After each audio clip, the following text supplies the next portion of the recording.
আসসালামু আলাইকুম। আমি আজকে ডিম পানি পোচ করব।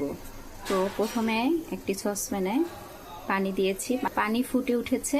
এখন এখানে একটি ছাঁকনি বা ছোট স্ট্রেনার যেটাই বলি বসাই দিব। তারপরে ডিমটাকে